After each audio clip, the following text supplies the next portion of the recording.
कुछ गलत कर भी दिया और हमारे नंबर कम पड़ रहे थे, वापिस अच्छी योनि के लिए, कोई अच्छी योनि पाने के लिए हमारे नंबर कम पड़ रहे थे, तो फिर वो नंबर बढ़ाने के लिए एकादशी और प्रदोष, शिवरात्रि, सोमवार, ये ऐसे व्रत हैं जो व्रत पाकर उसके नंबर बढ़ा दिए जाते हैं कि ये नंबर दो और इसको ये नंबर।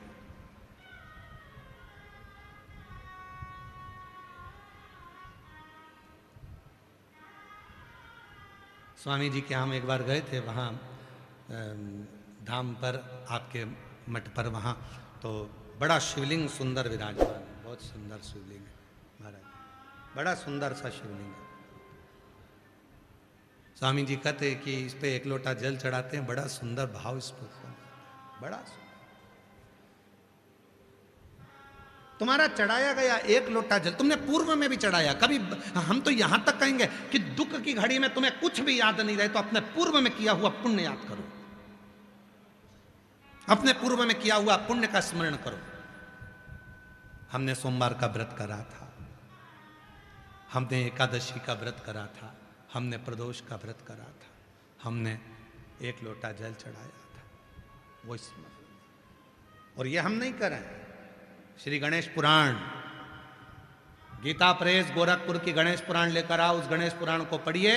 शंकर भगवान ने विनायक का सिर काट दिया, कटा हुआ सिर कोसों दूर चले गया। मां जगत जननी क्रोध में लाल हो गई, मां आद्य शक्ति क्रोध में लाल होकर कहती है अगर मेरा बेटा जीवित नहीं हुआ तो मैं पूरे ब्रह्मांड को गेंद की तरह तोड़ दूंगी। तब शिव जी कहते हैं मैंने इसको मारा है, मैंने इसके प्राण लिए हैं और मैं इसको जीवित करूं, यह हो नहीं सकता,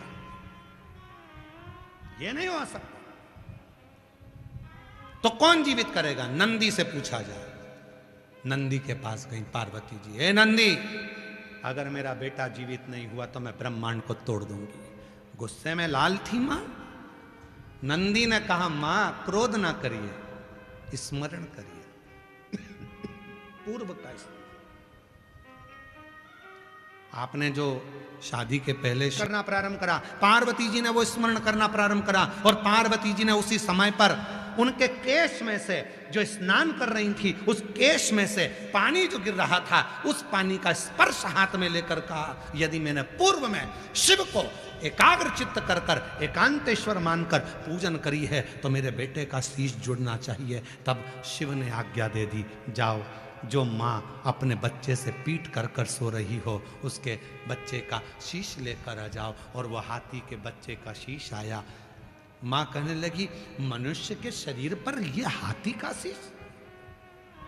शिव कहते हैं मनुष्य के शरीर पर हाथी का शीश लगाना तो कठिन है, पर पार्वती तेरे बचपन का तप, तेरे बचपन का त्याग और तेरे बचपन का पार्थिव पूजन का फल आज प्रकट हो गया, इसलिए मनुष्य के धड़ पर भी हाथी का शीश लग सकता है। यह गणेश पुराण कर रही है, ये गणेश पुराण वर्णन कर रही है। गीता प्रेस गोरखपुर की गणेश पुराण लेकर आना, पढ़ना उसको, स्मरण करना उसको।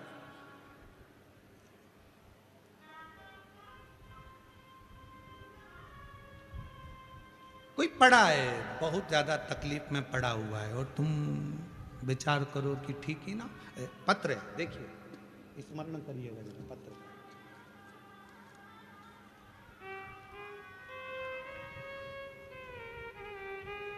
मेरा नाम नीरू भारद्वाज, निवासी शास्त्री नगर, जयपुर राजस्थान से है।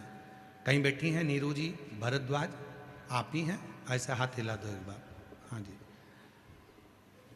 वापिस एक बार हाथ हिला दीजिए। मेरा नाम नीरू भारद्वाज, आ जाइए। निवासी शास्त्री नगर, जयपुर राजस्थान की निवासी हूँ। श्री शिवाय नमस्तुभ्यम मंत्र का प्रभाव।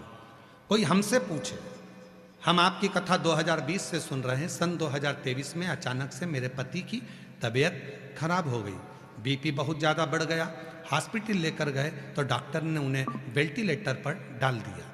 उनके फेफड़ों में पानी भर गया था और किडनी काम करना बंद कर दी थी। दोनों किडनियां फेल हो चुकी थी जो काम नहीं कर रही थी। हम सब अचानक घबरा गए। फिर हम सब ने मिलकर श्री शिवाय नमस्तुभ्यम मंत्र का जाप करना प्रारंभ किया। सीहोर गए, पति वेंटिलेटर पर पड़ा है, परिवार के एक सदस्य को सीहोर भेजा गया। सीहोर गए, वहां से रुद्राक्ष लाए, उसका जल तांबे के कलश में गलाकर शिव को चढ़ाकर अपने पति को हमने रुमाल को गीला कर कर उसके शरीर पर लगाना प्रारंभ करा। डॉक्टर पूछते तुम हॉस्पिटल के अंदर क्या लेकर जाती हो? कुछ नहीं, रुमाल गीला कर कर जाते उसके शरीर पर पोंछते। गुरुदेव, आपने रात्रि के 9:15 वाला उपाय, आंवले के रस वाला उपाय बताया था, वो मैंने अपने पति के लिए करा और आज बाबा की ऐसी कृपा हुई गुरुदेव कि बाबा ने हमारे पति को ठीक कर दिया। हमने सालासर, रेवाड़ी, अलवर, विद्यानगर बैठकर कथा सुनी। बाबा से कहा था मेरा पति ठीक हो जाएगा, 5 पंडाल कथा सुनूंगी और ये मेरा 5वां पंडाल आज पूरा हो रहा है। मेरा 5वां पंडाल आज पूरा हो रहा है। एक लाइन अच्छी लिखी है, गुनगुनाइएगा। तेरी कृपा बिना न हिले एक भी अणु, लेते हैं श्वास तेरी कृपा से तनो तनो। बखान क्या करूं मैं राखों के ढेर का, चपटी भभूत में खजाना गंगधारा मुक्ति द्वार। ओंकार तू भोले ओंकार तू, आयो शरण तिहारी शंभु तार तार तू। उससे कहो अपने पुराने स्मरण को। कई लोग कहते हैं गुरुजी आपका वो रात्रि को 9:15 वाला जो उपाय है वो बड़ा कारगर उपाय, क्यों? कारण क्या होता है?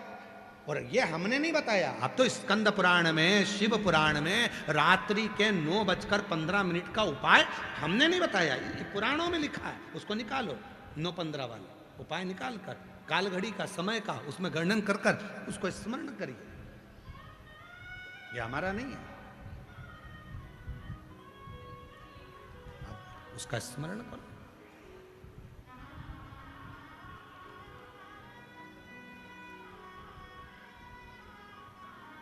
कई लोग कहते हैं गुरुजी बेलपत्र को इधर से चढ़ाओ चाहे उधर से चढ़ाओ, कौन फर्क पड़ता है? जल को चाहे इधर से चढ़ाओ चाहे उधर से चढ़ाओ, कौन फर्क पड़ता है?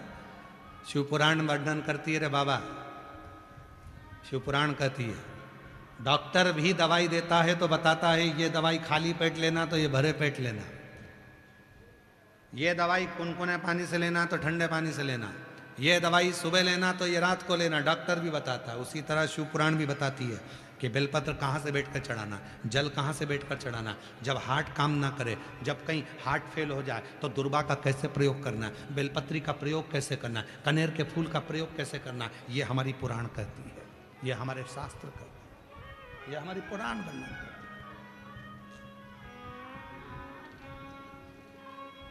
बखान क्या करूं मैं लाखों के ढेर का, चपटी भभूत में खजाना कुबेर का। मुक्ति वाले ओमकार तू, भोले ओमकार। शिव तत्व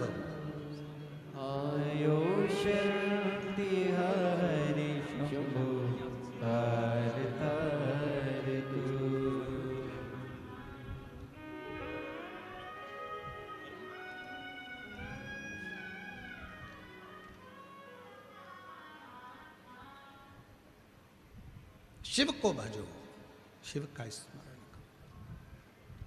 और शिव जब चित्तवृत्ति में बैठे, किसी एक यूट्यूबर ने यूट्यूब में कुछ डाला है,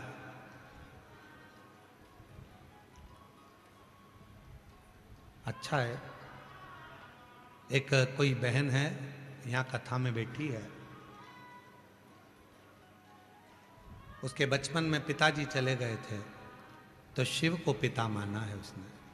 5 साल से कथा सुन रही है, पंडाल में आती है पर आज तक व्यासपीठ पे नहीं आ पाई।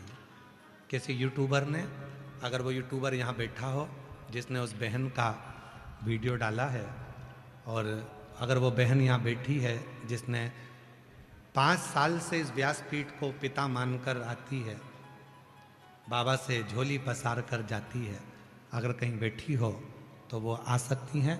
और जिस यूट्यूबर ने वो वीडियो बनाकर डाला था, वो यूट्यूबर भी अगर यहाँ बैठा हो तो उसका स्वागत है इस व्यासपीठ पर।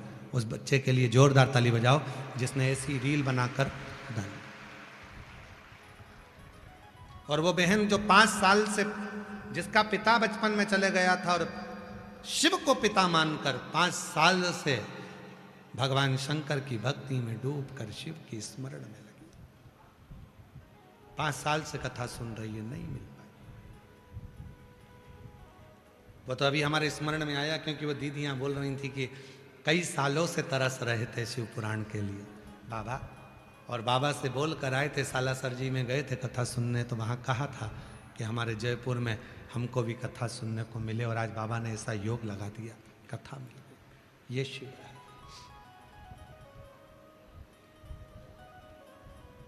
शिव को भजो, शिव का स्मरण करो।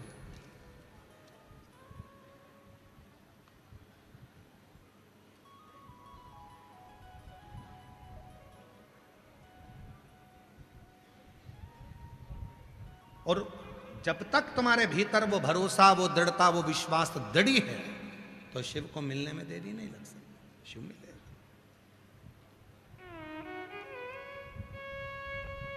वो एक स्मरण हमारे शैलेंद्र भैया करते हैं ना महाराज,